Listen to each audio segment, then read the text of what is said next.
Telangana BJP కార్యాలయంలో municipal ఎన్నికలపై సమీక్ష జరుగుతోంది. తెలంగాణ బీజేపీ చీఫ్ రామచంద్రరావు అధ్యక్షతన ఈ సమావేశం కొనసాగుతోంది. సమావేశానికి అభయ్ పాటిల్, తరుణ్ చుగ్ సహా జిల్లా అధ్యక్షులు, రాష్ట్ర కార్యదర్శులు హాజరయ్యారు.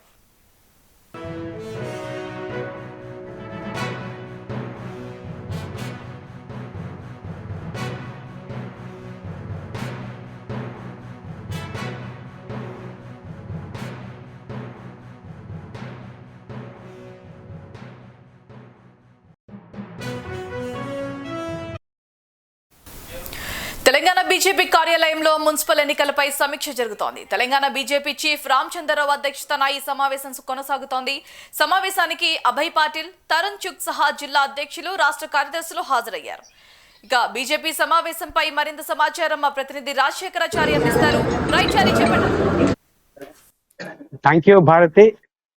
జరిగిన మున్సిపల్ ఎలక్షన్ల పైన, అలాగే మున్సిపల్ ఎలక్షన్ లో వచ్చినటువంటి బీజేపీ ఫలితాల పైన కూడా పార్టీ పునరాలోచనలో పడింది. పార్టీకి సంబంధించిన తెలంగాణకు సంబంధించిన బీజేపీ పార్టీకి సంబంధించిన ముఖ్య నాయకులతో కూడా ఈ రోజు బీజేపీ చీఫ్ రామచంద్రరావు కూడా సమీక్షను ఏర్పాటు చేయడం జరిగింది. ఎక్కడ పొరపాటు జరిగింది, ఎలక్షన్ లో తగిన మనం అనుకున్నట్టుగా మనకు ఆశించినంతగా ఫలితాలు రాకపోవడంపై పూర్తి విశ్లేషణాత్మకమైన సమావేశం ఈ రోజు ఆల్రెడీ స్టార్ట్ అయింది. ఎక్కడ ఈ పొరపాట్లు జరిగాయి, ఎందుకు మనం పెట్టుకున్న టార్గెట్ రీచ్ కాలేకపోయాము, 20 మున్సిపాలిటీలు 3 కార్పొరేషన్ గెలవాలని చెప్పేసి టార్గెట్ పెట్టుకొని పనిచేసేటువంటి బీజేపీ నాయకత్వం కూడా ఎక్కడ కూడా తమ వంతు అంటే పార్టీ ప్రచారంలో కావచ్చు, అభ్యర్థుల ఎంపికలో కావచ్చు, అలాగే పార్టీకి సంబంధించిన ప్రచార ఖర్చుల విషయంలో కూడా కావచ్చు, బీజేపీ మిగతా పార్టీతో కూడా దానికి సమానంగా కూడా ఖర్చు పెట్టిందని చెప్పొచ్చు, ప్రచారం చేసిందని చెప్పొచ్చు. కానీ ఫలితాల విషయంకి వచ్చేసరికి మాత్రం బీఆర్ఎస్ పార్టీ కంటే కూడా, కాంగ్రెస్ పార్టీ కంటే కూడా ఫలితాల విషయంలో చాలా వెనుకబడిందని చెప్పుకోవచ్చు. కాబట్టి ఈ వచ్చిన ఫలితాలపై కూడా బీజేపీ విశ్లేషణాత్మకమైనటువంటి సమావేశం ఏర్పాటు చేసింది. ఎక్కడ పొరపాటు జరిగాయి, మున్సిపల్ ఎన్నికలకు సంబంధించిన అభ్యర్థుల ఎంపిక విషయంలో ఏమైనా పొరపాట్లు జరిగాయా, లేదంటే కార్యవర్గం సంబంధించినటువంటి ఎవరైతే క్యాడర్ ఉన్నారో మున్సిపాలిటీ ఏరియాలో ఎవరైతే మన బీజేపీ నాయకులు ఉన్నారో వాళ్ళ కోఆర్డినేషన్ ఎక్కడైనా మిస్ అయిందా అని చెప్పేసి వీటిపైన కూడా రామచంద్రరావు ఆరా తీస్తున్నట్టుగా సమాచారం అందుతుంది. ఇక పోల్ మేనేజ్మెంట్ విషయంలో కూడా బీజేపీ సరిగ్గా పనిచేయాలని చెప్పేసి విమర్శలు కూడా వస్తున్నాయి. ఎందుకంటే ప్రతి పార్టీకి కూడా ఎలక్షన్ ఒక రోజు ముందు కానీ ముందు నైట్ కానీ పోల్ మేనేజ్మెంట్ చాలా ముఖ్యము.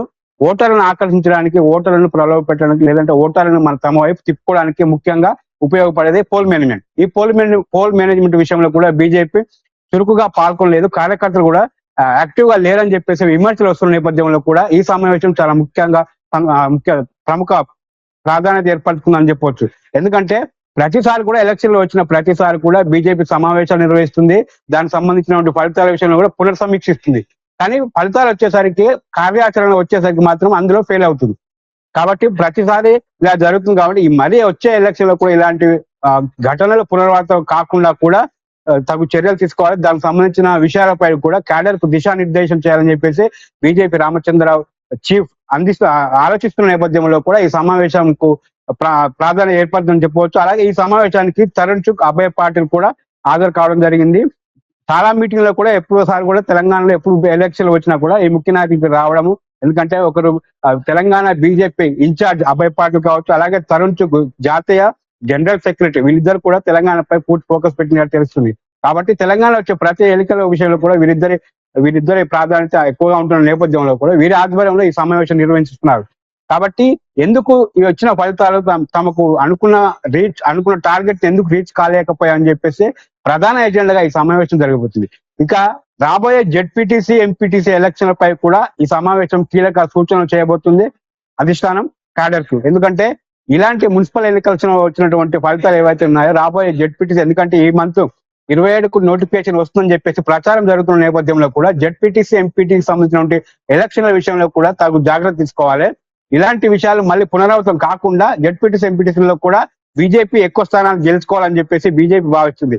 ఇంకా జిహెచ్ఎంసీ ఎలక్షన్ కూడా ఏప్రిల్, మే నెలలో కూడా రావచ్చే అవకాశం ఉందని చెప్పేసి తెలుసు, ప్రచారం కూడా జరుగుతుంది. ఎందుకంటే April ending, May first week కూడా విద్యార్థులకు ఎగ్జామ్స్ ఉంటాయి. కాబట్టి ఎగ్జామ్స్ అయిపోయిన తర్వాత ఒక 10-15 డేస్ గ్యాప్ తో ఎలక్షన్లు వచ్చే అవకాశం ఉన్న నేపథ్యంలో కూడా ఆ జిహెచ్ఎంసీ ఎలక్షన్లపై కూడా బీజేపీ చీఫ్ రామచంద్రరావు చర్చిస్తున్నారు. ఎందుకంటే జిహెచ్ఎంసీ ఎలక్షన్ గతంలో కూడా జిహెచ్ఎంసీ ఎలక్షన్ లో కూడా బీజేపీ చాలా ఎక్కువ స్థానాలు గెలుచుకుంది.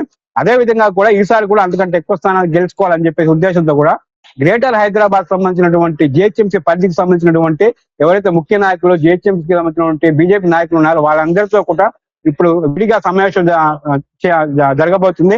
వారితో కూడా రాబోయే జిహెచ్ఎంసీ ఎలక్షన్లపై కూడా ఎలాంటి చర్యలు తీసుకోవాలి, ఎలాంటి ప్రణాళికలతో ముందుకెళ్ళాలని చెప్పేసి రామచంద్రరావు వాళ్ళకి దిశానిర్దేశం చేస్తున్నారు. కాబట్టి ఈ సమావేశానికి జనరల్ సెక్రటరీలు, జిల్లా అధికారులు, అలాగే పదాధికారులు, అలాగే రాష్ట్ర కార్యవర్గంలో ఉన్నటువంటి ముఖ్య నాయకులు ఈ సమావేశంలో పాల్గొని రాబోయే ఎలక్షన్లు జెడ్పీటీసీ అలాగే జిహెచ్ఎంసీ ఎలక్షన్ల పైన కూడా ఎలాంటి దిశానిర్దేశంతో బీజేపీ క్యాడర్ ముందుకెళ్లాలని చెప్పేసి ఉద్దేశంతో కూడా ఈ చర్చ కొనసాగుతుంది. Bharati, right, thanks for the update Chari.